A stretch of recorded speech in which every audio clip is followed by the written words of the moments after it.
It's Muppeturgy with a very special episode about the Connie Stevens episode of The Muppet Show, which also features Ernie and Bert. Welcome to Muppeturgy. It is I, David Levy, and I am here with Adam Grossworth, Christy Bauer, Michal Richardson. So we are still recording a few episodes in advance of the Disney Plus release date, and we are still not sure which order Disney Plus is going to use when they do that. But I'm pretty confident that this is not our first episode. This was the second episode that the Muppet People made as a pilot. So it was shot about 2 months before the rest of the first season in January 1976. It was filmed the week of President Ford's State of the Union. Not sure why States of the Union are becoming a running theme on this podcast, in which the president asked Congress to address the economic crisis by reducing taxes and cutting spending to spur private industry, which sounds familiar and worked so well. And also the use of red number 2 food dye was banned by the FDA, and there was an oil crisis, which strangely comes up in the episode. He used to sing this to me in his hot rod back in 1956 in the front seat. Oh, yeah? Your first love, huh? Yeah, sure was a beautiful car. I met Jimmy McAfee. Oh, yeah, Jimmy McAfee. Ooh, Kermit, boy, did I love him. He had this long, thick, greasy hair, you know, and he used to wear this big leather jacket. And you know something? If we had saved Jimmy's hair, we wouldn't have any oil shortage today. Topical. This was, this was the second episode made of The Muppet Show. It was the 20th to air in the United States over a year later on February 26th, 1977, and later still in the UK that April. And if you're sitting there wondering, why is there a baby doll talking to Kermit? Well, that is our guest star today, Connie Stevens. If you're like me and you hear the name Connie Stevens, you might think, wait a minute, is that Connie Francis? No. Connie Stevens was an actress and a singer who really had her biggest success in the 50s. She was on a TV show called Why and I, playing the character Cricket Blake, starting in 1959. And at the same time, she had a radio hit called 16 Reasons, which peaked at number 3 on Billboard Hot 100 in the US and also in the UK, their singles chart. Like Juliet Prowse, she also dated Elvis. That is a weird connection, and we're sort of wondering how many Muppet Show guest stars will have had sexual relations with either Elvis, Frank Sinatra, or both. We'll see. I'm going to start a little tally in my notebook. Or Kermit? No, just kidding. I mean, we're going to be keeping a tally on how many female guests flirt with Kermit. Definitely. So by the end of the 60s, she was really transitioning from television and movies and recording into live performance. She was on Broadway as the star of the Neil Simon play Star Spangled Girl, and she started doing Vegas shows, and she went on USO tours. And so that made her sort of a natural for the variety show element of the Muppet Show when they needed someone to help sort of be the proof of concept. And if you are like me and you sort out in your head that she is not Connie Francis, then you realize that she's also one of the stars of Grease 2. She plays the teacher who teaches sex ed. And it's actually a very similar role to what she plays in the Muppet Show, which is some blonde hair and boobs and not a whole lot else. Feminism. I found this, there's this quote on her Wikipedia that I was fascinated by from an interview from 1988, where she says, "I'm a big star all over the world except in Hollywood. I play nightclubs in Japan and Hong Kong every Christmas and New Year's. I don't have a hit TV show. I don't have a hit record. I don't have a hit movie, but I created something that people still love. I invented cricket. There was barely a part written for me. Half the time I said whatever I wanted. I was everybody's daughter. I was every boy's fantasy girlfriend. Girls wanted to be like me. That good feeling still exists. That's why I'm a big business with 17 people working for me. I may not be the richest woman in the world, but I do okay. But Hollywood is a different story," which I think speaks to the kind of star that she was at the time of the Muppet Show, which is like maybe, I don't want to say doesn't exist anymore, but exists less than it did in the 70s and 80s. But also, again, feminism. I think there is almost certainly a hint of misogyny to her career arc and the way that she feels about her fame that I don't want it to go unsaid. Yeah, but also, much like David Hasselhoff or Jerry Lewis, she's someone who was a bigger star abroad, and this was a show that they were selling not only in the US, but also all over the world. So that probably ended up being a benefit for her in terms of why they wanted her to be a guest star. 2 last sort of trivia points about her. One is that she was famously married, her second marriage, to Eddie Fisher, the former husband of Debbie Reynolds and father of Carrie Fisher. They had 2 kids together, including actress Jolie Fisher, who you might remember from Ellen's sitcom.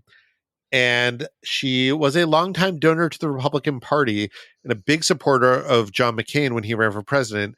And when I Googled this to try to find out if she was a Trump supporter, I'm guessing not, because it appears that Trump's allies in the tabloid press started a slander campaign, which, as far as I can tell, just originates with them and has no basis in reality, that she and McCain had an affair towards the end of his life. Again, I don't think it's true.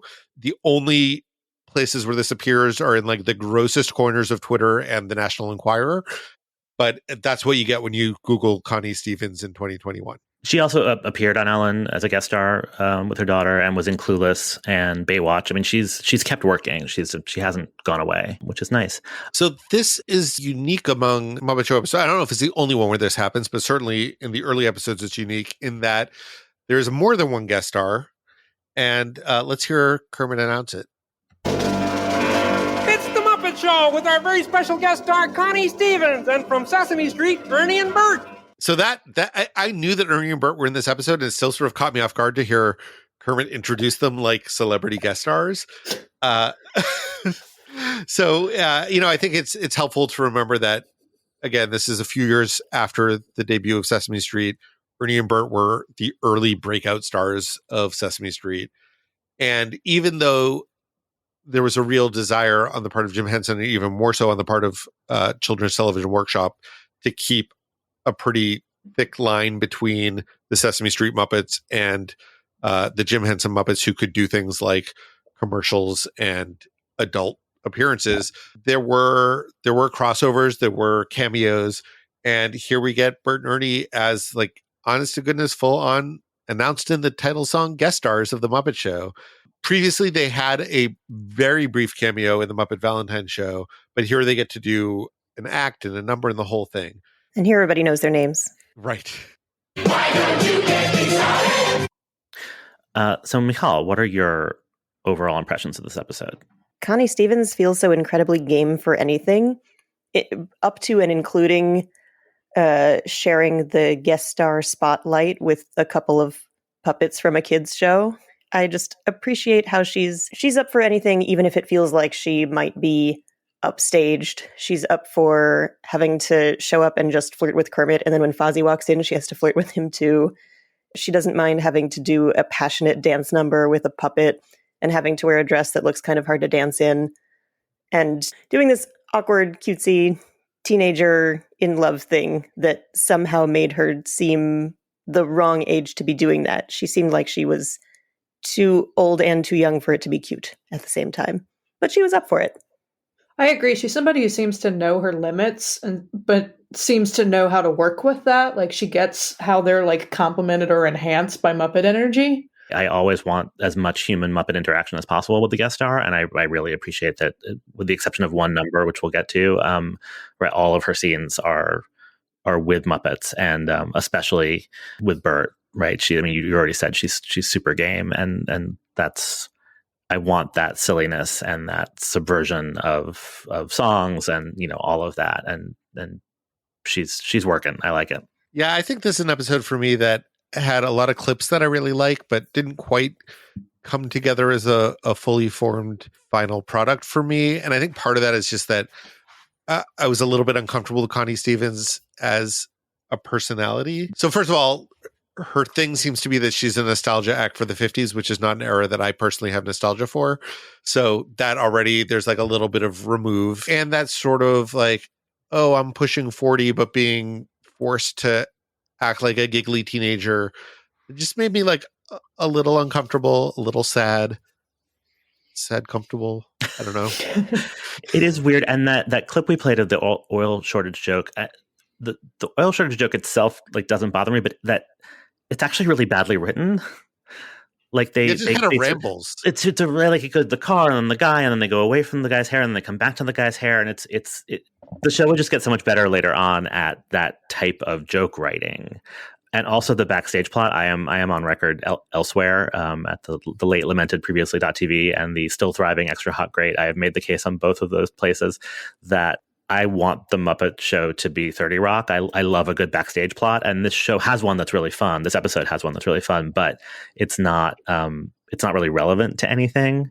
Like I want show business shenanigans, and this doesn't have that. But I don't think we're going to get that actually for a while in season 1. Yeah, I think the best backstage plots are the ones that really take Muppet personalities and sort of play them against each other. And this one starts to do that really with Gonzo and Fozzie, but neither of them are quite fully formed yet. So that's why I think it has sparks, but doesn't quite get to the point of fire. We are getting ahead of ourselves. Christy, why don't you tell us about the songs?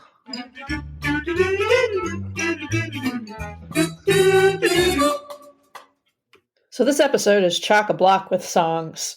The first one is a Kermit number called Lydia the Tattooed Lady, and it's performed with a pig named Lydia.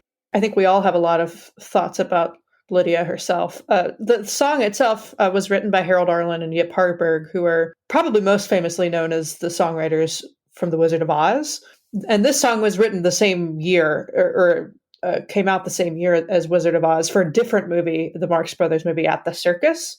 This particular number is believed to be added between when this was a pilot and when it actually aired later in the season. Another weird bit of trivia about it is Kevin Clash did this number as Elmo at Jim's Memorial. Oh, as Elmo? As Elmo. The DVD pop-ups said that it was one of Jim's favorite songs and that it was performed at his memorial. They did not say that Elmo performed it at the memorial. It's also notable that Jim did this as Rolf on Old Brown Nurse's Back. That makes more character sense to me, just because Ralph was always horny. But well, and it's the kind of number that he does, an old-timey show tune at the piano.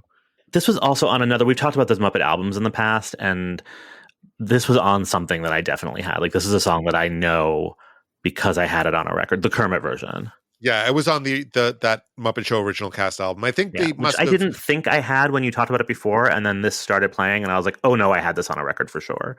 So I guess I did have it. And it's also, I think that they probably planned on putting that out pretty early, so I think a lot of those numbers come from these first couple episodes so that they could get it onto shelves right away. Yeah, I'm sure I've heard this version, and I'm sure I've heard the Rolf version. They're both kind of mingled together in my mind in my early childhood experiences. So let's talk about the Lydia puppet. I will tell you right now that she's my favorite Muppet of the week. She's loving it out there. She seems like she's kind of an older pig who's seen the world. And she's got this wild, feathery maroon hair, and she's got these sparkly cat eye glasses. She just seems like she's been around a long time, and she knows what she likes. And what she likes are these ridiculous glasses and hair, and to get tattoos, and to shake her thing. And she loves her curves. She's very light on her hooves. And she's got this very zestful, bouncy, enthusiastic dance thing going on. And she loves the dance. She loves the camera. She's just such a ham. I just want more Lydia all the time. She is absolutely the Muppet version of a burlesque performer on the Lower East Side at 11 o'clock on a Thursday night. You know who she looked like to me is Tori Amos. Huh. Yeah, Google pictures of Tori Amos with glasses. It's the same color hair. It's delightful. Oh, I got to find this. Okay. I did think it was interesting that this was like a very literal interpretation of the song, which is not always where the Muppets go when they take old songs like this. Although I guess in that way, it's very similar to Simon Smith and His Amazing Dancing Bear, and in fact is even done on the same set as that number, which was also a number that was filmed to add into one of these pilot episodes after it had already been initially completed. Mm-hmm. So they probably did these both on the same day back to back. Right. One interesting thing I learned from the pop-ups just on terms of filming is that they shot these episodes in like 2 days, which seems actually really short to me. I mean, I know they're only like 20 minutes long, but just given the technical work involved, they did like 2 or 3 days of table reads and recording the music and then shot them in 2 days, which I just found interesting.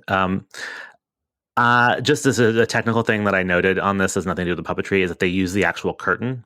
Very often when Kermit intros a number, he then walks away and there's a wipe effect from the curtain to the scene. And in this, he actually steps through the curtain into the set and the curtain goes away. So that's just me being a stagecraft dork. I think it's also worth noting that if he's not wearing his Froggy Wintercorton outfit from the Valentine's show, he's wearing something very, very close. He's wearing the sort of like barbershop candy stripe and straw hat. Yeah, I compared them. The hat is different, and this is a smaller hat than the Froggy Wintercorton hat, but I think the rest of the outfit is the same. And that hat's got to like sit on the, like, if you think about Jim's hand in there, like that's got to be the teeniest hat. It like is smaller than the back of your hand. It's got to be adorable in real life. So I do not like this puppet, which is not to say I don't like the puppetry, right? Like Wait, the Kermit puppet or the Lydia puppet? puppet? The Lydia puppet.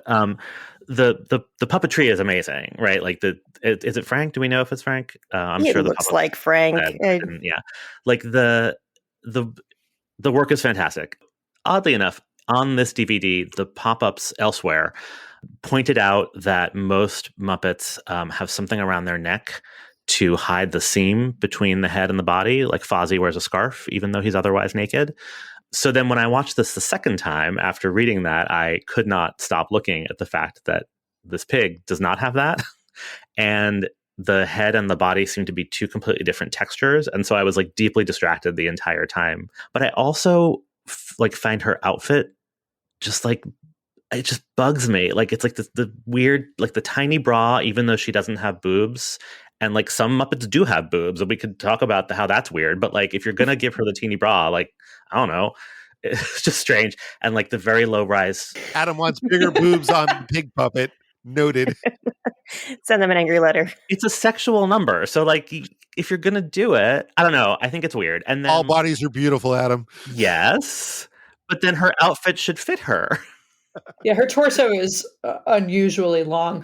And then like the low-rise skirt, I don't know, because then also actually at the end of the scene we see Piggy in like this sort of gorgeous gown that like also doesn't make sense for a pig, but makes sense for a Muppet pig. You know what I mean? Like I don't know. I just found it strange. I wish she looked better. I don't know. Yes, I'm body shaming a Muppet pig. I don't know what to say. Like, yeah, get with it, Adam. It's weird. I mean, they did make a thing out of how Jim drew all these tattoos himself. Yes, they talk about the cool. tattoos and the pop-ups. It is cool, but I also, I don't know, I've never tried drawing onto a puppet, and I wonder if maybe by necessity the head and the body have to be different materials. Yeah. Well, I wonder if they can't do the flocking on the body in order to have the drawings work. Well, I'm curious then why they didn't give her a scarf though. That could have been, or like a something jangly that would have made sense with the costume. She is not ashamed to bear just about everything, including the seam around her neck. It's true. It's also definitely the only time I remember seeing a Muppet twerk. Yes, which is great. Like the puppetry of that is really cool. Totally. I was just thinking that if they ever do a Muppet version of Nora Ephron's I Feel Bad About My Neck, this would be the Muppet to do it. Speaking of making us all feel bad about our necks, the next song is a 38-year-old woman doing Dion and the Belmonts' Teenager in Love, which is a hit from 1959. I was particularly excited to find out that it was written by Doc Pomus and Mort Schumann, which are names that you probably don't necessarily know, but you definitely know songs that were hits of theirs in the 50s and 60s.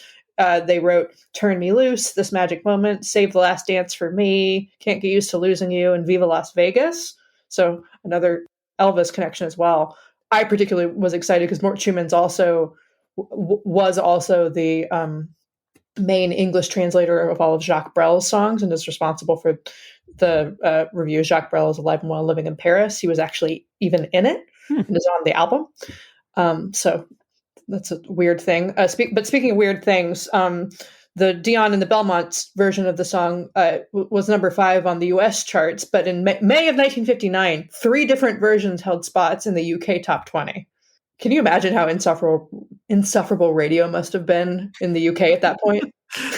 Although better to have 3 different versions of it playing in rotation than like, I'll never forget the summer that More Than Words by Extreme was a hit because I'm from Boston and they're from Boston. And literally you would turn the radio dial to get away from the song to just land on a different station playing the same song.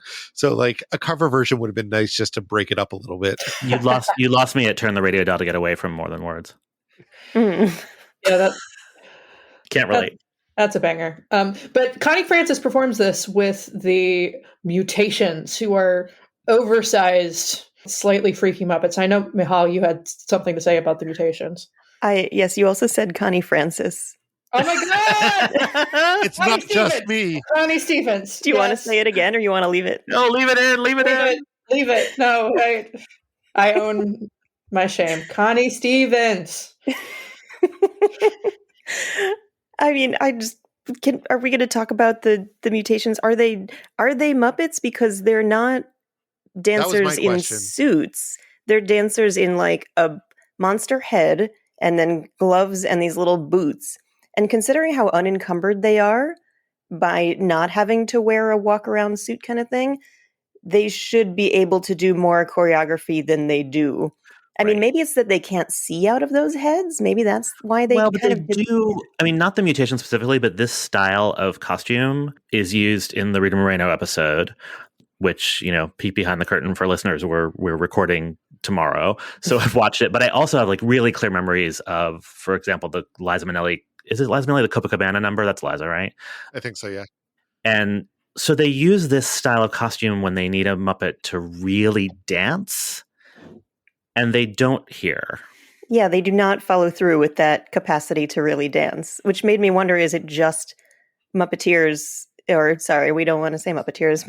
is it Jim and Frank in there just kind of doing a little kick and a little weird, like they're rolling their hands, they're slapping the floor, they're like doing this little like Temptation style, bring your hand down in unison, except it's not quite in unison. It just, as a dancer, it made me sad. So I have a theory here. Well, it's sort of a two-part theory. One is that there's this whole question of like, what is a Muppet, right? Like what makes something necessary and sufficient for it to be classified as a Muppet? Because is puppetry necessary? Is there anything involved in these mutations that we would consider puppetry, or is it just costume? I don't think we're going to come up with the answer to that. I don't know that the Muppet Show themselves ever came up with an answer for that. I think, if it was created by the Muppet Workshop and used in a Muppet context, it's a Muppet. And so these are Muppets, but maybe they're not. But I think part of the answer to that was that they wanted to make sure that these moved like Muppets. And there's actually credit in this episode for John Bottoms for special Muppet dancing. And I think as much as we look at this and see weirdness and sloppiness, I actually think what we're seeing is an attempt for humans to create a choreographic language for how Muppets move that is different from how people move. And they're trying to move like puppets. And John Bottoms, who gets that credit, was known for being a physical comedian, for being a dancer. He was Tony nominated for his role in Dance With Me, which was a Broadway musical all about sort of 50s nostalgia dancing. So, someone who was a clown who also was notable for 50s nostalgia dancing makes sense as the consultant that you hire for how do people dance like Muppets dancing like people dancing in the 50s. It may not be entirely successful, but as someone who was part of a junior high show choir led by someone who also was obsessed with 50s nostalgia, it read correct to me, even if it was a little sloppy, but so was junior high show choir. I'm not bothered by the are they not Muppets question. I just found it boring. If that's the level of choreography you're going to use, then it should have been Sweetums and Thog, and I just wish it had been more fun. I think these are the costumes you use because their faces don't move. So because they're not doing very much, you can really see that they're not doing very much, if that makes sense. Yeah. And I think you reserve these guys for when you need a dancer, and this didn't cough. Maybe that was the intent, and then they ran out of time. I mean, we don't know, but this was the one sketch, and I like this song a lot, actually. This was the one sketch that I found really lackluster. I did not realize until I just looked at the Muppet Wiki page for them that Mutations are named Mutations because it's supposed to be a pun on Temptations. David, they make the joke. They make the joke. And don't you dare cut this out. I want to shame you on record. I only watched this episode twice, okay? So there's a credit in this episode for quote unquote special Muppet dancing for John Bottoms, and there's also a choreographer credit for Norman Mayen. So we don't know which of them was responsible for the mutations and which of them was responsible for Some Enchanted Evening, which we'll get to. It's also possible that Norman Mayen created the dance routine and then John Bottoms created how the Muppets would perform the dance routine. That's possible. So the next song on the list could not be more of a departure from the Teenager in Love segment. So this, for the UK spot for this episode, the Electric Mayhem perform Fats Waller's Ain't Misbehavin' with Floyd on lead. It's a song from 1929 from a review called Connie's Hot Chocolates, and I sincerely doubt that the Muppet team knew that connection, but I'm delighted by it. Which is a show that transferred from Harlem to Broadway. It was the Broadway debut of Louis Armstrong. Very important. The song also appeared in the movie Stormy Weather. So that's the second Muppet Show connection to that movie. I love this segment. There's no gimmick. There's no joke to it. It's just Floyd, Janice, Zoot, and Animal playing, and it's played very straight. But the puppetry in this segment is glorious, particularly in the segment with the instrumental solos. It's beautiful. I always think it's weird when the Electric Mayhem are playing jazz instead of rock. And you wonder, like, is that because this is what they do when Dr. Teeth isn't around? This is where their heart really lies? Or is it just, this is an early episode and they hadn't quite nailed down what their shtick was? So that just struck me as a little weird. I also think Floyd's voice isn't quite his final voice here. So that struck me as weird.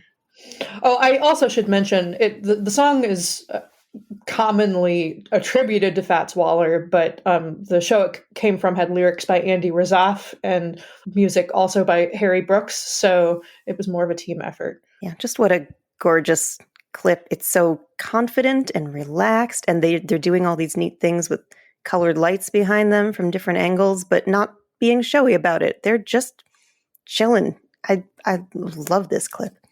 So our next song is part of the talk spot. It's Connie Stevens, I'm going to say it right. I've jinxed myself, singing They Long to Be Close to You to Kermit. And I think we have a clip. We're alone. You know something? I think it's terrific being with you. Oh, yeah? Why do stars fall down from the skies every time you walk by?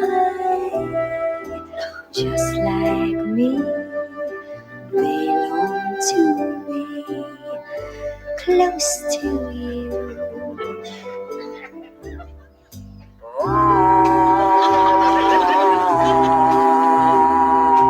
Close to you.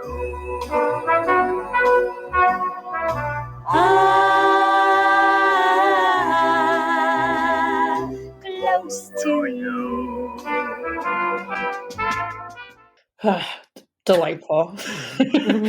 So this song, very famous, originally recorded in 1963 by Richard Chamberlain. It's a Burt Bacharach, Hal David song, but the most famous version was recorded by the Carpenters, was a big hit in 1970, was number one for 4 weeks. It is super weird to me that with a song this recognizable, I get that they need to make it shorter for the gag to work, but that they didn't use the very famous opening line and instead started like 3 lines in. I made the same note, and I suspect that the reason that they didn't use the famous opening line is they couldn't resist doing it literally, which is, why do birds suddenly appear every time you are near? Yeah, maybe they were building a bird for this sketch and they didn't have it in time, and it was just like, shit, we can't cut the birds. I love this. Every time I hear it, I like burst out laughing when Fozzie comes in. To me, it immediately reminds me of the film Parenthood because Rick Moranis sings this song, and he sings a longer version of it, but he does this thing where he starts singing like the harmony with himself, and then he does the and the same sort of like full-throated belty way, and it's just so funny because it's the opposite of the like mellow smoothness of the Carpenters, and I love it. I love it. I love it so much that it made it less weird that this song is sort of in this context about Kermit and Fozzie forming a throuple with Connie Stevens. Well, I mean, in the backstage plot, which we haven't talked about yet, right? Fozzie is feeling rejected by Kermit and everybody, and I saw it more as them sort of playfully fighting for attention. I did clip before the song started because I wanted to note that now 3 of the 4 episodes that we have prepped, whatever order you're hearing this in, have had female guest stars, and Kermit is a creep in every one of the talk spots. This doesn't go very far, but that it starts with him saying, "Oh, at last we're alone," I found just weird and kind of gross. Oh, I always took that as like there's so much like antic energy in the Muppet Theater that this is like the one chance that they have to just like chill the two of them. That's true. That makes sense. But they've actually already had a full scene alone where they had a long conversation in this episode. I don't know. And they weren't on stage in front of people. Also that. But in just sort of the larger context where I'm sort of noticing in a way I haven't before, even watching as an adult previously, that there's like a lot of weird flirting that happens between Kermit and the human guests. The song sort of undercuts it the way it gets played for laughs, especially Fozzie being very funny in that we talked about it with Simon Smith and his Dancing Bear. It just, I love it every time, the look on Fozzie's face. I don't know how far you've made your progress as you're reading the Jim Henson biography, Adam, but I think the more you learn about Jim's relationships with women, the more that the Kermit flirtation makes sense. Okay. Like, I don't like, yes, this is Kermit flirting, but it's also like, I think maybe a little bit Jim flirting. Oh, no, for sure. But it's just still, I mean, and it's very still super weird. It's just, and it's very 70s talk show. I mean, Dick Cavett flirted with everybody. Like, I get it, but I'm just noticing it in a way that I didn't before, perhaps when that was less a part of our cultural conversation. Speaking of Jim, he wrote the music for the next musical sequence, which is a thing called Sax and Violence. It's a showpiece for Zoot, who is not particularly happy about it, but has been asked to play a solo in this particular number where it's just like a single honk at the end of each phrase. And then Mana shows up as a interloper with a bell. So that's all. There's not a lot to say. Like I couldn't find any additional information about the music other than that Jim Henson wrote it. So here's a couple interesting things about it. One is that this also was on the Muppet Show cast album, and it's introduced by Nigel, who in the context of the Muppet Show, we've seen as the leader of the Muppet Show Orchestra, but we haven't really heard from yet.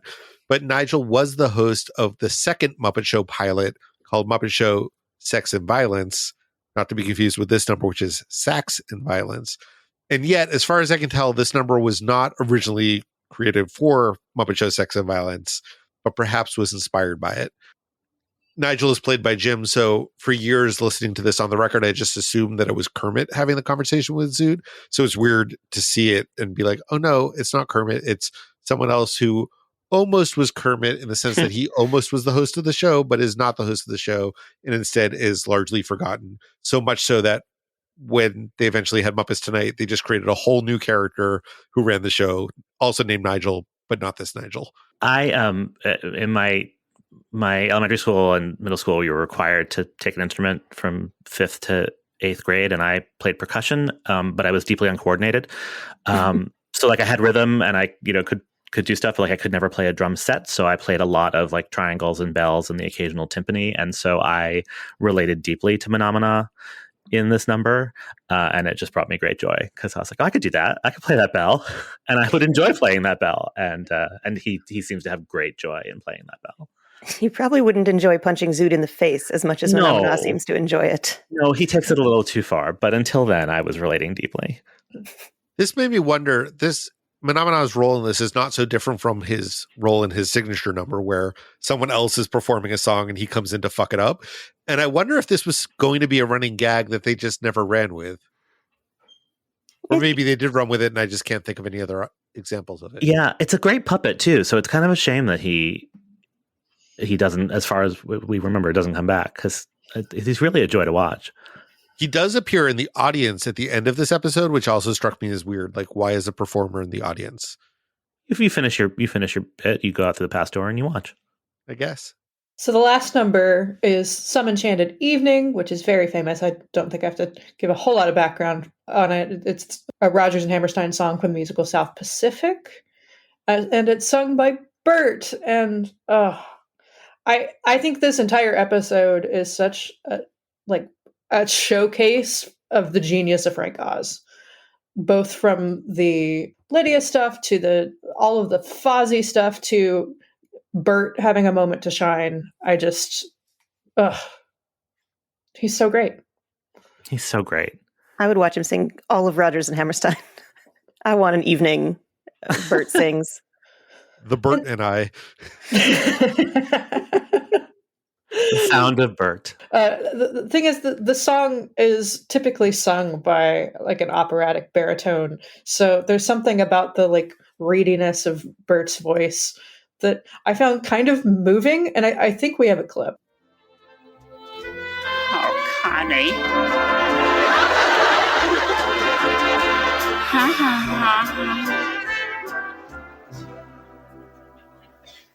Once you have found her, never let her go. Once you have found her, never let her go.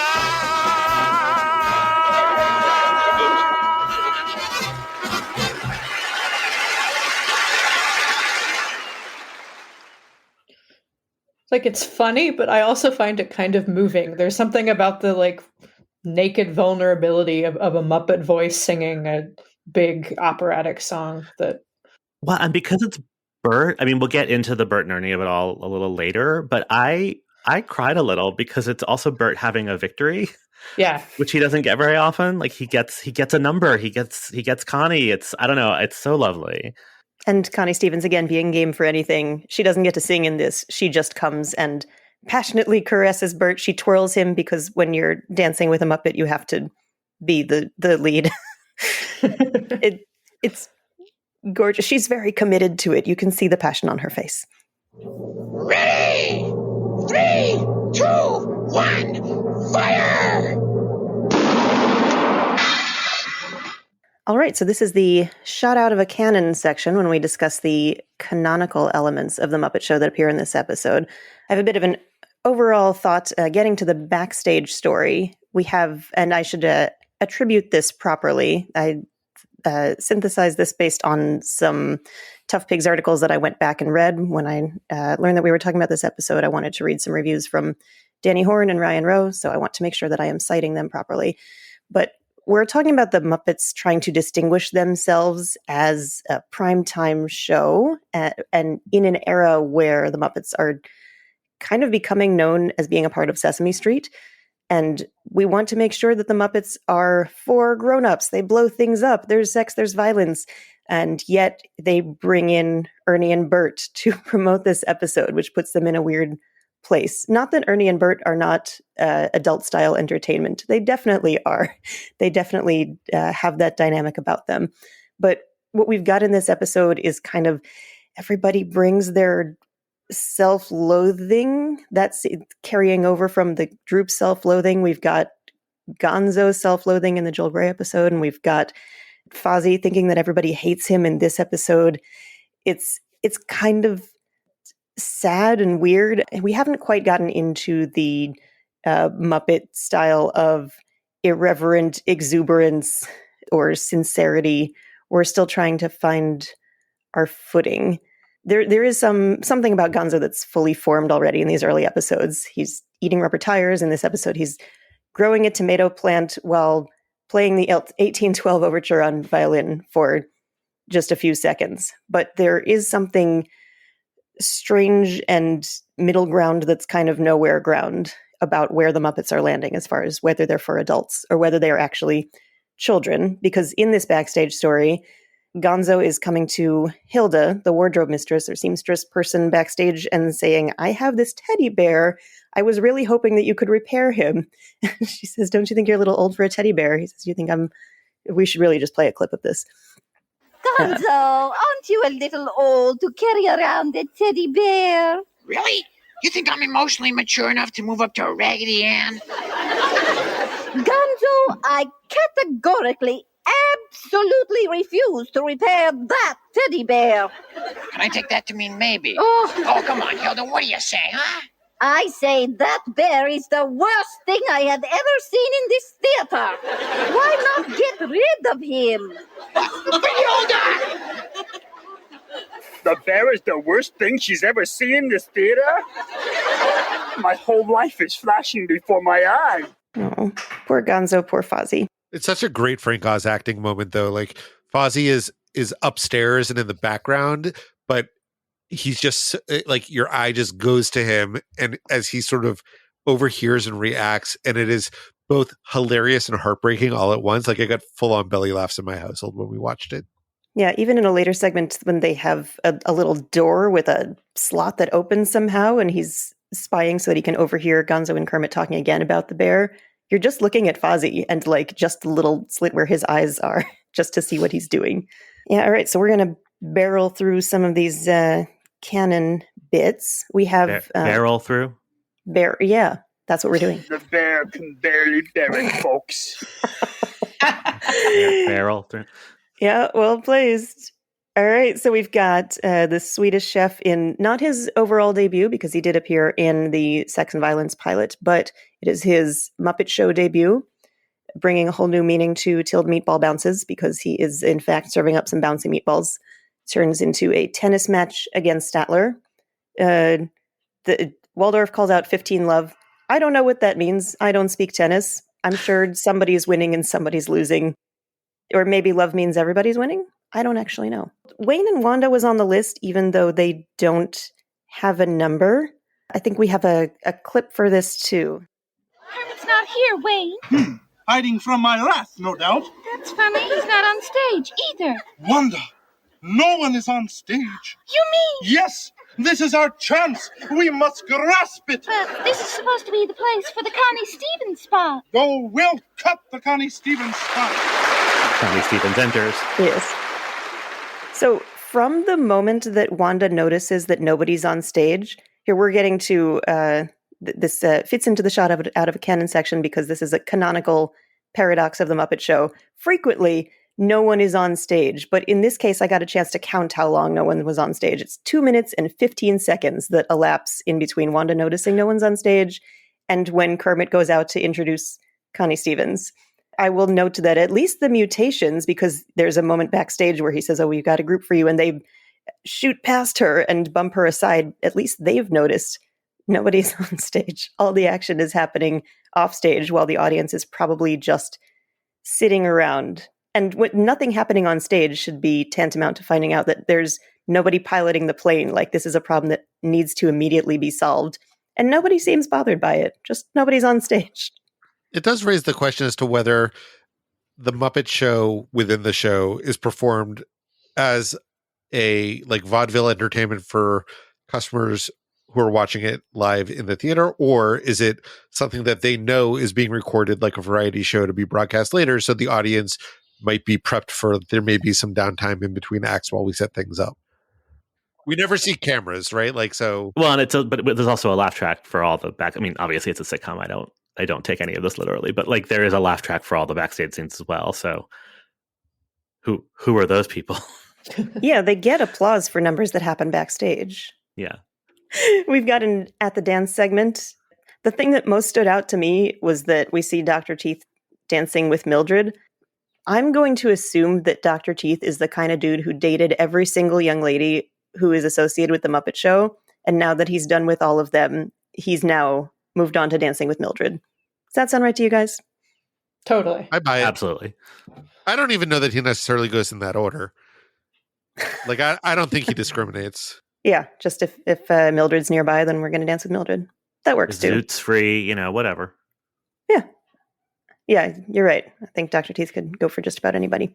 animal practicing in this bit made me laugh out loud every single time I watched it. I think we have a clip. 3, dip. 1, 2, 3, dip. 1, 2, 3, dip. 1, 2, 3, dip.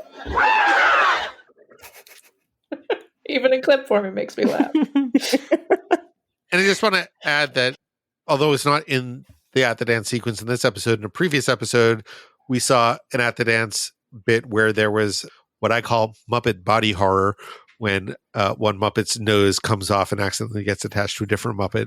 Later in this episode, there's a bit with Bert and Ernie where they discuss the nose bit as though that's something that would never happen on the Muppet Show. This is, the DVD pop-ups were very, very excited to tell me in all caps that this is the first time that Miss Piggy hits Kermit. Oh, Piggy, have you met Lydia? No. Have you met my left fist? It's not yet a karate chop, but it's a full-on punch. Christy noted earlier that Lydia number was shot later, so it's sort of all about what order anything is happening in, and, you know, Piggy and Kermit's relationship isn't actually established if this is episode 2, so whatever, but it's a fun clip, and I enjoy that they put that in all caps on the DVD. And before we wrap up, I have a couple of quick awards. I've noted that my favorite Muppet of the week is Lydia. There really isn't any other contender aside from the dress that Connie Stevens is wearing when they sign off.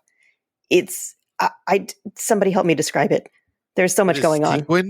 It is, I think, largely purple with a couple of stripes around the wrists, and it kind of has a cape, I think. They're rainbow stripes. It's like simultaneously a dress that is form-fitting, but it's also a wrap. Like, I don't know how to describe it, but they give it's Connie's pink. It is pink, not purple. I didn't want to correct you, but it's pink. But the rainbow starts with purple, which is why I had purple in my head. Yeah, that works. We'll put a screenshot in the show notes. You can all judge for yourselves. Yeah, and you can see the Muppet version of Connie Stevens wearing a sort of replica of the same dress, but not nearly as complex. There wasn't room for a rainbow on that. Right. She just gets a couple stripes, whereas Connie gets the whole rainbow. And she, unlike Juliette Prowse, seems slightly alarmed by her Muppet doppelganger, which is a reaction I appreciated. That's the correct response. Yes, agreed. I mean, this dress on Connie Stevens is all about her breasts. Like, there's a lot of cleavage happening. And thankfully, the Muppet less so. Yeah, then this is what we were talking about earlier, right? The Muppet version of this makes sense for a Muppet. It doesn't feel weird. It and is also kind of gorgeous. I really liked it. I am all about that dress. It's my secret favorite Muppet of the week. And I have one last quick award. I have a favorite line of the week that I think we have a clip of. Do you think this show is educational? Yes, it'll drive people to read books. Just the way he delivers books. I love it so much. I want to give a set design award for Swedish Chef's Kitchen, which I had forgotten what his original kitchen looks like, and it's so 70s. It's all like dark brown tiling and like copper pots hanging in the background. We'll have to keep our eyes open for when that gets redesigned, because it's not the kitchen that I remembered. This is not a Sesame Street podcast, but I don't want to leave without just saying a little bit more about Bert and Ernie. I don't remember feeling this way as a child. I loved Rubber Ducky. Like, they were great, whatever. But like, as an adult, I hate Ernie so fucking much. He is awfully mean to his best friend. It's awful. Gee, it's really great to be here. Right, Bert? Guess so. Oh, what's wrong, Bert? Well, I mean, I feel funny being here. This is a big TV variety show, you know. Well, so? Well, I'm no performer. Oh, Bert, a suave, sophisticated showman like you, Bert? Oh, sure. You see, I know you. You're going to keep on saying I'm suave and sophisticated, and then when I start to believe it, then you're going to say how pointy head I have and how floppy arms I have and how dull I am. I know you. Bert. What? Now, you must admit, though, Bert, that the head up there is a little bit pointy, Bert. And you must admit that the arms are a little bit floppy and soggy, Bert. See there? Mm-hmm. And Bert? What? Bert, the nose is still loose, Bert. Now cut that out. Oh, I'm sorry, Bert. Here. There we go, Bert. Yeah, see what I mean? I mean, that old loose nose joke is funny on Sesame Street, but this is big time, Ernie. I mean, they're expecting an act or something. Hey, Bert, wait a minute. What? You can do an act. And this is such a perfect example. Like, he is mean to him at the beginning, and then he basically forces him. He shoves him into the number and sets him up for failure. And then Bert succeeds, does a wonderful job, literally brought me to tears. And then at the end of it, Ernie, did I just make a complete fool of myself? Absolutely, Bert. Take me home. I feel terrible. Bernie, I did it again. Ernie is such a dick. 2021, used to saying Bernie. Ernie is such a dick, and I just, in the context of the Muppet Show, it actually feels totally appropriate and right. But like, I don't understand what they were going for, like in the world of children's programming, and it like brought up a lot of feelings for me. Clearly, I mean, we could talk about this on a later episode, but I think we should probably do a little bit of a deep dive into Frank and Jim as a comedy duo and the ways in which they're relying on certain tropes and relationships from famous comedy duos in the past, and what is it that they're taking from, say, Laurel and Hardy or Jack Benny and Rochester or whoever else that I think plays into this relationship. And it takes time for them to sort of develop from where a comedy duo to where a children's television comedy duo with Bert and Ernie. Because I think that Bert and Ernie's relationship also changes over time. Did Ernie ever stop being a dick? I don't think so. He becomes a different kind of dick, maybe? Sure. Younger listeners, send us your Bert and Ernie clips from, later. Your favorite Ernie dickery. Or if Ernie changed, let us know. But yeah, I'm with you, Adam. I remember the heartbreak of realizing as an adult, because I always kind of thought that, Bert's supposed to be kind of a sad sack and you're supposed to dislike him. And that's how I felt as a kid. And then at some point in my adult life, continuing to watch Sesame Street as an adult, because that's what I do. But yeah, at some point I realized, oh my gosh. Hit me. Ernie's the worst. I mean, I definitely am someone who Bert I used to identify as an Ernie, and now I definitely identify as a Bert. Oh yeah. I made that switch. Yeah. Same. We did it. All right. Thanks for listening to this episode of Muppeturgy. We're recording this in early February, but by the time you hear this episode, The Muppet Show will be on Disney+. So we hope you'll watch along and share your thoughts with us. You can find us on Twitter, Instagram, and Facebook at Muppeturgy, or on the web at Muppeturgy.com. Our theme music was composed and performed by Christy Bauer. Our show logo was created by Todd Bryan Backus, and this episode was edited by me, David Levy.